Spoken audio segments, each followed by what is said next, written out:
Hello and welcome back to another episode of Fully Booked, the Hidden Gems author podcast in which Craig Touch and myself, Roland Hume, chat to some of the most interesting figures and leading lights of this crazy industry of writing and publishing. And I am extremely excited today to welcome our guest, Peter J. Charles, who is a former detective who, might not be aware, actually comes from my hometown of Winchester in Hampshire. So I am... Yeah, you're a Wessex boy just like me. So I am very, very pleased to welcome you to the podcast, Peter. How are you doing today? Yeah, I'm not too bad. Bit of a cold. You know what man flu's like for us chaps. Oh, yeah, far worse than everything. Like childbirth, that's nothing compared to man flu. Well, we're delighted to have you. Of course, we wouldn't be here without the man himself, Craig Touch, the owner and founder of Hidden Gems and an author himself. How are you doing today, Craig? I'm doing well. Thanks, Roland, and thanks for joining us, Peter. I know you're under the weather a little bit, but we should be able to get through this. Let me first say, okay, your resume is super, to people like us, super impressive and exciting sounding. We sit around and we write, which is what you're doing now, but you had a lot of excitement before that. So why don't you tell us a bit about what you used to do and your journey and how that sort of turned into a writing career? Okay, well, I was a typical guy of the 60s. In 1970, I joined the Royal Air Force. And in 1983, after visiting many, many countries around Europe, and including the States as well, I joined the police at Surrey Constabulary, as it was then. And from day one, I wanted to be on the drug squad. And I became a detective after a couple of years, or to be more accurate, a temporary detective after 2 years. And then once you've done your course, your detective's course, you become a fully fledged detective. Then I went on to the drug squad, and that's where I was involved in surveillance, undercover work, criminal intelligence, and informant handling. And in fact, latterly in my career, I ran the informant handling unit for Surrey Police, where I handled with a colleague informants over basically the south of England. And they were involved in the major crimes like drugs, importation, murders, armed robberies, etc. So yeah, that was great. And then I came out of the police force many, many years ago. I'm surprised how quick the time has passed, but I came out in 2002, and then I went into the finance game. And then about 5 years ago, I got involved with a guy, I can name him because you'll see why if you ever do a Google search, a guy called Anthony Constantinou, who turned out to be a fraudster. And he was convicted for 14 years imprisonment, but before he was convicted, he was, in police parlance, on his toes, and still is. So he disappeared, but that was a £70 million fraud, which brought my company down. It ruined me. I lost everything. I lost my house, my car, my wife, my health. And I was actually, believe it or not, I was homeless for a period of time. And then eventually I found accommodation. And then one day last year, I said to myself, you've got masses of experience. Lots of the books I read voraciously, but lots of them are so inaccurate, especially in the police procedural intelligence world. I thought you can do better than this.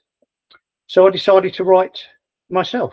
And it's that simple. I did not know what to do, but I just made a decision that I was going to write a novel and see where it took me.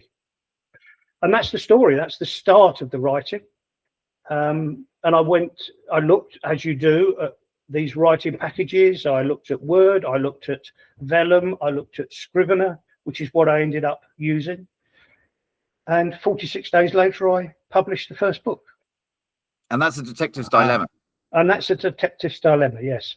Now, when I go back and read it now, it is quite raw. I've learned so much over the 3 books that I've written. And there are areas, there are sometimes when I listen to the audio book, which is being produced at the moment, and I think, did I write this? This is rubbish. It's not. I'm being probably hard on myself, but I had no idea of 3-act structures, save the cat, show, don't tell. they were meaningless to me. I'd never heard of anything like that before. And but by the time I started to write the second book, which is A Minister's Downfall, I did have some idea, and I think that's a better written book, much tighter. And then by the time I hit the third one, I think I'd hit my straps then. So that's one of the curses, I think, of being a writer, is so many people will be like, oh, I'll start from his first book. But I mean, I speak from experience. Your first book is normally not your best book. It took me 11 books before I ever got a bestseller. So like, you're at races. Yeah, well done. I mean, I have so many ideas in my head. I can't stop writing. I said to myself, book 4, I'm going to take 3-4 months over. I'm just going to slow down. I can't stop writing 3,000 words a day. It's ridiculous, but I've already got book 5 planned in my head, but this team of guys that I've put together in book 1 and then into book 2, I've developed the characters over the series, and we're now well away from police procedural. We're more into intelligence now, which, without going into too much detail, I do have quite a considerable amount of knowledge of as well. I find it very interesting because you compare the Tom Kessler books to like Lee Child, who I think is a fantastic writer. But one of the things that is very much coming to the front now with people like Jack Carr being so popular are people who have real world experience like yourself in police work and intelligence work. The amount of authenticity that you bring to what you write is so much higher than even like Lee Child, he was a television writer. Well, that's one of the reasons another reason I started to write was I got fed up with seeing on the TV particularly, or even in writing, one car following another car for 10 miles in the dark with lights on. And you think, come on, guys, find another way. It's nonsense. It can't happen. A full surveillance team is at least 5 double crew cars and a motorbike.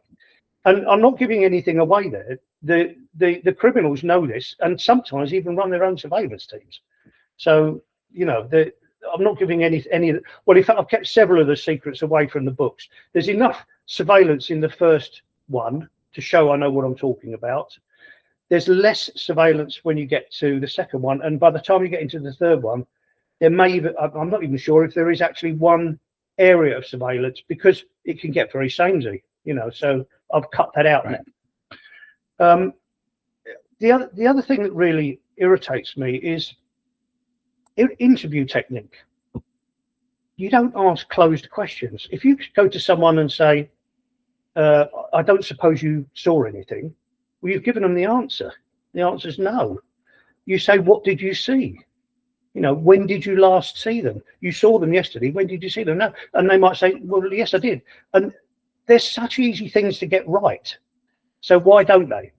I mean, even good guys like Peter James, he writes a lot of really nice stuff. He gets it wrong. Stephen Leather has one of his surveillance sequences. He has 3 villains following him back from Birmingham to London in one of his books in 3 separate cars with no training whatsoever to an undercover operative. It would never happen. And he's a fantastic writer. So all of that annoyed me to the point I thought, well, put your money where your mouth is and do it yourself. Absolutely. I mean, like the regular readers might not pick up on all of the issues, but I think whether they do or not, when they read something that's more authentic, I think the book will make more sense as a whole. There won't be those nagging things that, even though they might not realize exactly what the issue is, maybe it sounds a little bit wrong, but when you know what you're talking about, it all sort of makes more sense. Authenticity was the exact word that I wanted to bring to writing. I've got lots and lots of the first book are true stories. They're based on true stories. The opening of the book is based on a true story. I can tell you that story. It was a guy that we'd locked up after we seized a considerable amount of drugs from him. And he eventually, when he went to court and pleaded guilty, he got 18 months in prison, which was just ridiculous for the amount of drugs that we'd seized. But he'd already done 9 months on remand, so he actually walked away from court. So that wasn't a great result. And then a couple of years later, we then did another operation on him. I got information from a source that said that he was going to the south coast of England, to Brighton, to pick up a consignment of cocaine. And we followed him. Excuse me. We followed him with a bag. He went into the premises with a bag and he came out. We weren't sure whether he'd got the drugs or not. So on the way back, we were discussing whether we were going to take him out or not. And then someone made a mistake on the surveillance and we had to pull off. The following day, I got information from the source where the safe house was. So we went and sat up on the safe house, and within 5 minutes, he arrived being driven by his father, who had a conviction for manslaughter, where, to take a sideways step, he ruined my first Christmas with my wife because he stabbed a guy in a pub and killed him. And believe it or not, he even though he was convicted of murder, he appealed and got it knocked down to manslaughter. It didn't do the guy in the pub any good because he died on the floor in front of all the customers. So the father drives him, he goes in, comes out, we hit them, and he's got 5 ounces of cocaine down his underpants, and we go into the house and we take the rest of the consignment out. His defense, if you believe it or not, was that because he still owed the guy money that he bought the gear from the first time round, he was forced to deal the cocaine, and he was found not guilty. It was beyond belief, isn't it? That's a great defense. The British legal system. He could have written a tweet and then he'd probably be behind bars. Exactly. Yeah. 31 months just for that. Well, there we go. I mean, and that's a true story. And the rest of the book is how that pans out, how he is or is not eventually captured. I would say 50% of that book is true. And then I leave it up to the reader to work out which bits are true. The first book has quite a good hook with the fact that, this drug dealer is targeting the detective, and that must be something that you would experience as well, especially if they're popping out of jail within a few months. Oh, absolutely. Yeah. And, you live near these guys. I mean, there was one guy where I lived in a place in Woking, and one of the top guy's brothers, his garden backed onto mine. And you're thinking, well, I just don't want anything to go wrong here. It is unusual for any police officer to be targeted in that manner.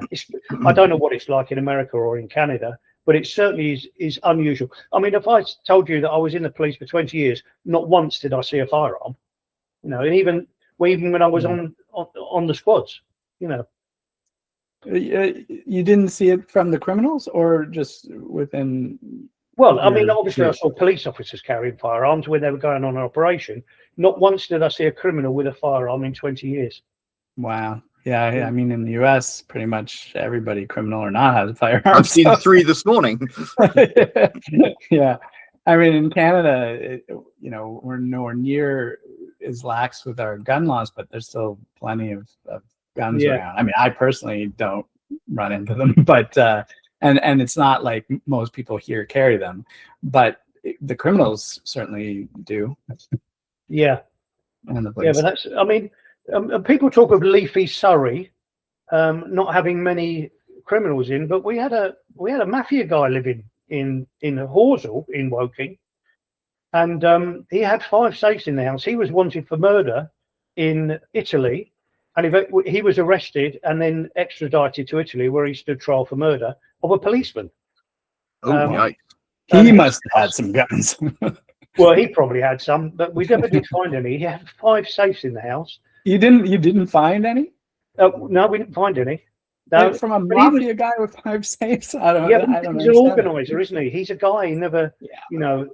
They caught this guy because of other evidence. They're not for direct things, but 5 safes in the house. We ripped the house to pieces. We took floorboards up and everything. We only ever found 4. So maybe there were guns in the 5th one. So have you written at all about the case that ruined you, like the $70 million fraud? I assume that, I mean, maybe it's still a little raw for you, but that seems like it's ripe for. I mean, you're right in the middle of that one. Yeah, absolutely. I'm not sure I could. I'm not sure. I mean, I can't even express the destruction to my life by that man. Right. And the fact that he's now on the run is even worse. He supposedly died in Mexico last year, and there is a death certificate produced by a solicitor in Mexico. But he was cremated the same day. So yeah, right. Yeah, I don't think so. Somewhere he's going to be somewhere else. He's going to be Dubai or Turkey or something similar. New identity. He did when he did a runner, or as I say, on his toes. He was caught in Bulgaria by the police over there, and then bribed his way out. So, well, I can't imagine he bribed somebody in Mexico. But yeah, okay, I get it. Like, it's too raw. Although maybe in using him as a character in a sort of different story. Yeah, maybe one day. Yeah. At the moment, I'm hitting this intelligence thing much more, and I've just actually put out to my email group the first 2 chapters of book 4 to give them a flavour of where that one's going. And I can tell you that it's that a couple of the team end up in Iran, and I planned this well before the current situation. So that's very relevant at the moment.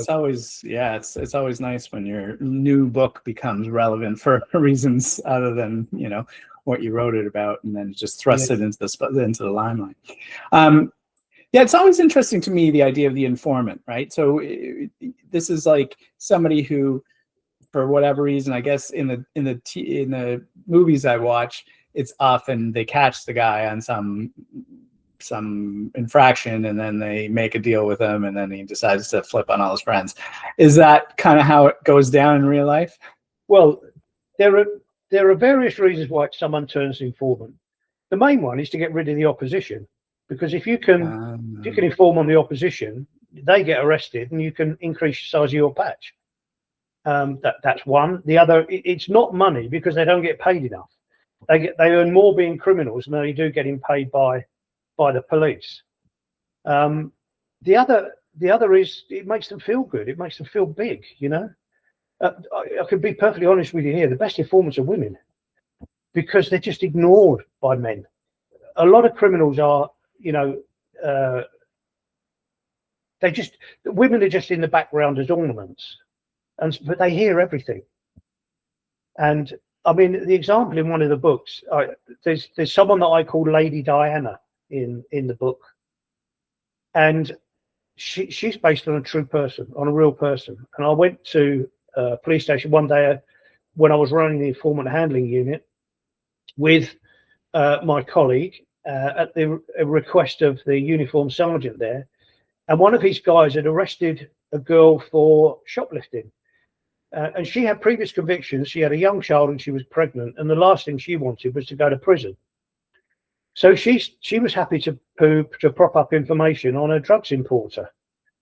And so I went along, and when I walked in the room, I was stunned by the beauty of this woman. And this is a true story. She was 6'2", blonde, and probably one of the most beautiful women I've ever seen in my life. And you think, well, why did this woman not get a better start in life? She could have made something of herself. Anyway, she told me her story. She was in children's homes, and at 16, she escaped the children's home with a friend, and they committed 3 armed robberies for which they were sentenced to 6 years in prison. And and I couldn't believe it. Anyway, she did give us information on a drugs importer. But in the book, she's real, and I called her Lady Diana, because in the papers they called it the Lady Diana robberies, because she was so like her. Yeah, it's really interesting. That makes sense. The idea that the best informants are women, they're in the background. I never really thought about the idea that people become informants to get rid of competition. It seems like that would almost be putting themselves in the spotlight to the police that they're talking about. We know who these people are anyway. This is the thing. Right. I mean, the it's not like a deep throat informant, right? These are people you're meeting face to face. Oh yeah, these are people that you meet, that you go for a drink with. Right. So if you know, if you're aware, they're just trying to get rid of competition. Don't they realize, like, as soon as they do that, you're going to be on them, or they're not getting immunity, blanket immunity for this, right? No, they're not. No, I mean, let's be fair. Times have changed. I mean, it's a long time since I came out of the police, and in the 80s and the 90s, things were very much different. Where how can I put this gently? You looked after your informants. That's all I can say. Really, you looked after your informants because they were valuable to you, you know. And the fact is, the guy in the book, Peter Johnson, is another person based on a real life guy. And this guy never used to touch the drugs at all, and he was a top class cocaine dealer, but he was prepared to pay middlemen to do all the dirty work without getting his hands dirty at all. Very clever guy, very intelligent. And I said to him, you should be running your own businesses, not doing this. You know, you'd be a very wealthy man. And he said, I'm a very wealthy man anyway, you know, and I don't pay tax. So, you know, you get low-level informants that will do it because it makes them feel good. And the uniformed PC walking the streets can often pick up informants like that, where it could be one of the local guys and he bumps into him every now and again in the town, and he said, well, did you know such and such is doing such and such? And it makes that guy feel good. But the real informants are top end. Your question. Yeah, it's interesting. I kind of feel like they would just be almost announcing that they're also in the same business. So as soon as you're done getting this guy, come, you know. Yeah, we know that anyway. We know who they are. But I guess criminals aren't usually. We always say that they're not the smartest, but I'm sure there are very smart ones. There are some really super smart ones out there. Trust me. Yeah. So, you know, now that you've done both, what was better, writing or being a police, being an investigator or a detective? I mean, I assume writing is a little safer, but I don't know. Beyond question, 9 years on the drugs book was just a roller coaster of fun. I mean, it ruined 2 marriages, you know, and some, you know, beyond doubt, many guys would rather be at work than be at home. Because it's just a blast, you know. Imagine following someone for 3 weeks and they don't know you're there, and then busting them at the end of the day with a load of gear, and it's fantastic. The feeling, there's nothing to it. And then, of course, when it's all over, you all go down the pub and have a drink, you know. So it's just, you know, you're an adrenaline junkie, right? So how was it when you did undercover work? Was that more nerve-wracking? Well, it was more involved. I didn't do the undercover work. I was more involved in the surveillance of the guys that were doing the undercover work. Oh, okay. You know, these operations are going on, but even simple the only things that we used to do that were pretty low level were things like music festivals, where we'd go in as punters and we would just notice all the deals going on, and we would bring the guys in to arrest or at least search the guys that are dealing the drugs at the music festival. I don't even know if they still do that anymore. Right. Yeah. So you write, I guess what you describe as police procedural, right? So can you define that for anyone who isn't like clear on what that subgenre is of you know, crime novels? Well, I suggest it's police work with authenticity, where you're showing the way that it is really done and the difficulties that can arise from it.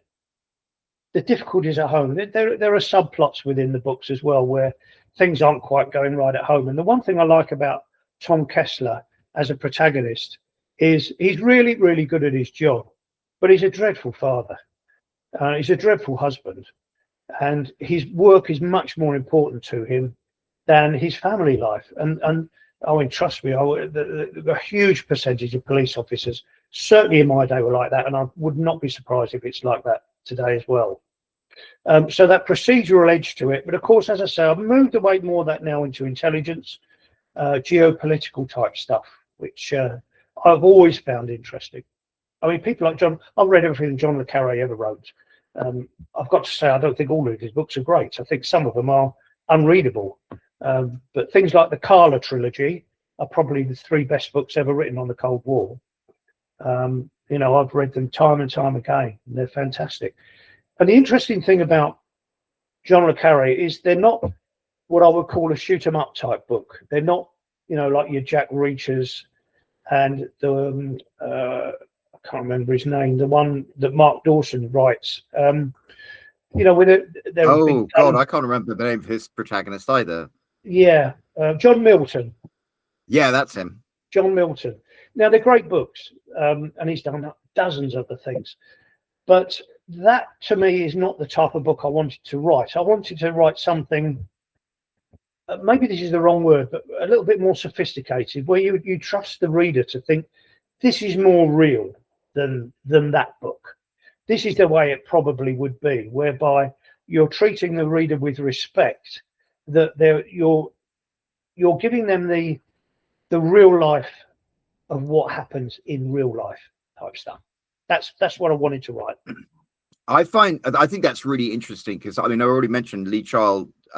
He was a television writer, and then Mark Dawson I think he was a lawyer or a solicitor. Yeah, and so right. Yeah, they don't necessarily have the experience that you have from those, and those kind of details really matter. I mean, in America right now, Jack Carr is exploding in popularity because he was a former Navy SEAL and he did all these things. And when he writes about them, it's like the quality of the writing is perhaps less important than the validity of the script and the authenticity that he brings to it. And it sounds like that's something that you can really bring to a genre in which it's quite difficult to differentiate yourself. I mean, Mark Dawson has spent an awful lot of time and an awful lot of money to get where he is, and he still is, you know, he's not the next Lee Child, whereas it sounds like what you're doing, you're following more in the footsteps of like Jack Carr and having that authenticity.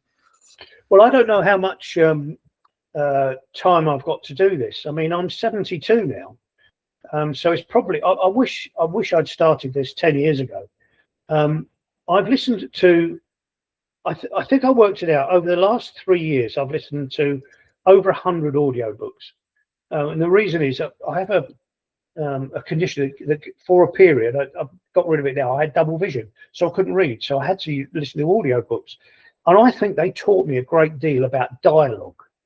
About how to write it so that when people read it, it sounds like two people talking naturally, you know. Right. Not loads of pauses or anything like that, but using the words. I mean, I'll give you another example of the thing I knew nothing about at the start, with all these filler words, the was and you know, all those words that you now cut out. I've got a list of about 30 now that I check that I've not used or used to the minimum. And I use them more in dialogue than I would do in just plain narrative. I quite like on your website, you list like you don't use so, back, now, good, first, sure, more, few. Yeah, and well, that was a bit of a joke, really. In fact, I meant to leave it there, and then I meant to take it out. Maybe I should leave it. It shows people that I'm thinking about when I'm writing.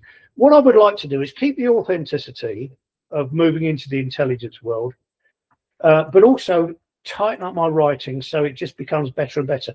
I know I'm only 3 books in, writing the 4th, but I think I do, and I know I'm blowing my own trumpet here, but I do think I've got a bit of a skill for it, you know. Well, the thing about skills is they have to be learned. And what I found really interesting about what you said earlier is you started throwing in some of my favorite books like Save the Cat and the 3-act structure. So clearly you wrote your first book and then you went into the study of how to form a story and how to write effectively. So could you tell us a little bit about that? Yeah, I can, because the way I came across that was, are you familiar with authors.ai? It's a website where you can upload your manuscript and it will compare your manuscript with all the bestsellers. It's hugely detailed. It's obviously AI. It says so. Yeah. But it was fantastic for me. But when you read through it, that's how I found out about Save the Cat 3-act structures. I mean, there are various of them. And my first book, without my knowledge at all, was a quest. You know, where we had a protagonist, we had an antagonist, and whether I don't want to give anything away, but you know, if a protagonist achieves his goals, there has to be some payback somewhere. You know. Yes, that's the most important thing in all stories. The most important thing is at that cusp, the protagonist has to sacrifice something.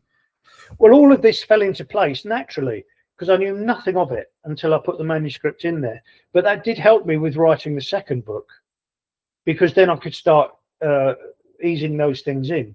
I mean, AI is a touchy subject, isn't it? But I've always, when I've looked at it and I've described it, I actually feel as though AI cannot write a good novel. I 100% agree with you. Yeah. It has holes in it. It's rubbish.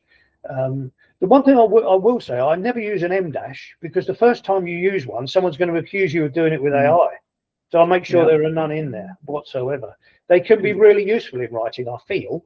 However, I make a point of not using them anymore. Yeah, that's what a lot of people look at as the biggest tell. But I bet you, I mean, yeah, you can ask it not to include them, so it's not really a great tell anymore. But yeah, the writing community in general, and for good reason, is still very much anti-AI. I think most authors that use it will use it for things like brainstorming, or for helping them with the editing, or research is great. It's great for research. Oh, absolutely. But yeah, you're right. It shouldn't be used to write the book itself. Yeah, I mean, one day it probably could write well, but I don't think it's. Well, it can't do it at the moment, which is the main thing. You can't. I will say I'm quite interested to hear your thought on this. When I'm plotting out a story, sometimes I will write out what I want to happen in the story and then ask AI to structure it according to Dan Harmon's story circle. There are all sorts of story formats like Save the Cat and Romancing the Beats. I like Dan Harmon's story circle. And I find that quite valuable, because it will go through and it will identify, there are 8 points in the story that you need to hit. And then it tells you where they are. And you're like, oh, that's interesting. I need to emphasize that, maybe de-emphasize that. And it can help you write a better book. It can't write it for you, but it can help you write a better book. Absolutely. Well, I use Pro Writing Aid. And I heard that on, are you familiar with Steve Blatch, who has... Yes. Yeah. Well, I listened to his podcast, and he's sponsored by Pro Writing Aid. And when I heard it, of course, I've never heard of it before. It was probably 4 o'clock in the morning when I couldn't sleep, and I was listening to his podcast. And I heard Pro Writing Aid. I thought, well, that sounds good. So I bought it, plugged it in, and that's been so useful to me. It really has. Overuse of adverbs, I mean, that thing that in book 1, I had no idea. In fact, if I'm being totally honest, I probably couldn't have even told you what an adverb was. I've learned so much, and I use that all the time now.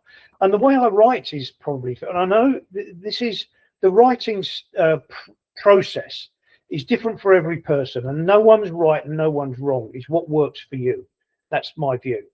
I write a chapter, run Pro Writing Aid through it with style and grammar, so missing speech quotes, things like that. And by the time I've left that chapter, it's not fine-tuned, but it's pretty decent. Then I will run the chapter critique from Pro Writing Aid, which they've improved recently, and is very, very, very detailed. It's not always correct, because it's taking that chapter in isolation, so it might not see the way that you previously developed a character, for example, and it might pick up a concern of this character hasn't been developed properly, blah blah blah. But however, you've done it, so you can ignore that one. But it does pick up things like, sometimes one thing I did find myself doing was mixing point of view within one chapter, and that's, you can slip into that, or I could slip into that sometimes, and it picks that up. It says you can't do that. You've got to change it anyway. So I do. So I use that. Then I move on, and I make, then at the end, and also at that point, the chapter critique I keep. You're only allowed 3 of those a day, so I keep those, and then when I go back at the end of writing, when I'm absolutely done and written the last word, I will then go back to chapter 1 and then compare it with the chapter critique, and then see what it says that needs changing, or it considers to be changing. As I say, it's not always right. And I will then fine-tune that chapter and then work my way through to the end of the book. Then I put it into authors.ai at the end and see what they've got to say about it. That's my process, rightly or wrongly. Well, I mean, I think that's a process that more and more people are experimenting with. I mean, at the end of the day, writing is a craft rather than an art, isn't it? And anyone can learn a craft. But what you can't learn unless you live that is the experience of being a police officer for 9 years and being in the military and things like that. So, you know, you have a certain perspective that you can't fake. And then what you need in terms of being able to write an effective story is something you can learn, and then you can use tools like that to become better at. Yeah, I mean that's it in a nutshell. You've said it. You know, we might as well turn off now because you finished it for me. Okay, then I'll just switch this off. Yeah, I mean that's it. Of course, now the issue is visibility. You know, I mean, I started off when I published the first one, A Detective's Dilemma, only on Amazon in Kindle Unlimited for the 90 days, and then I realised that probably wasn't right for me, and I've now gone wide with everything, and that's probably been more successful. In fact, I had an email yesterday from D2D, Draft to Digital, where I had loads of sales I didn't even know were there. I forgot I even put it up on D2D. But I think I can't remember Hula or something like that. Anyway, loads of sales, and I thought, oh, that's fantastic. So, how are you? Have you been advertising, or how have you been promoting the book? Well, I've been when I kicked this off and I've published that first book. By then, I'd started an email list, so I've got that funnel working now, but I realized quite early on, advertising one book is probably a waste of time. You need a series, and that's why I haven't even really started yet. And bear in mind, it was August the 18th that I started to write the first book. We're only in the end of January now, you know, and I've got 3 books completed, and I'm 20%, 25% through the 4.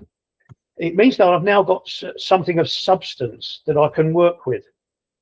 So that's the plan, and I'm looking at. In fact, if I hadn't had this cold that I've got at the moment, I would have been down in Winchester this morning. We've got an independent bookstore in Winchester that I want to go in to see if they will stock the book, being a locally based author, whether they will do that.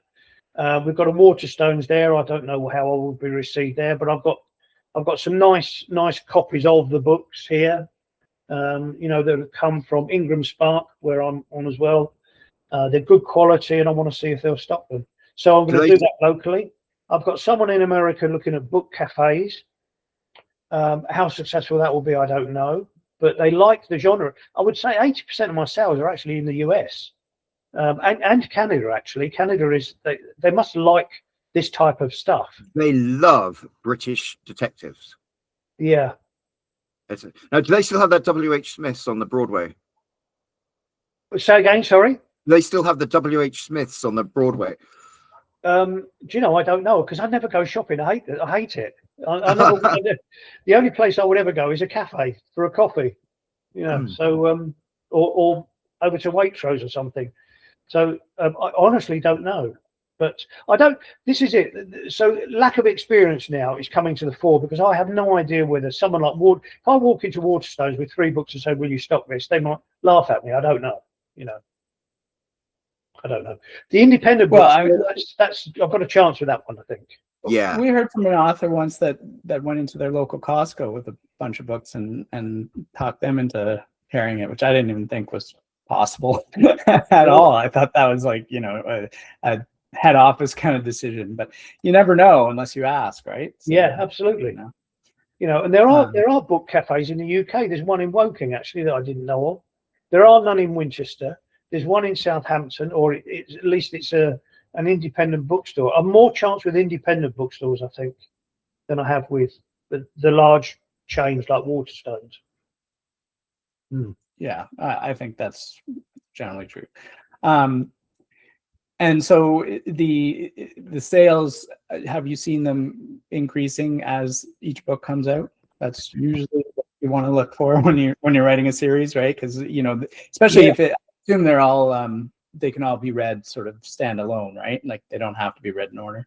Well, they can. The difficulty is, I think that I always read a series. I mean, I am a big fan of the website book series in order, because I like to read things in order from the very first thing someone's ever written. And these really do need to be read in order. They could be read standalone, but I think you lose some of the development of the characters.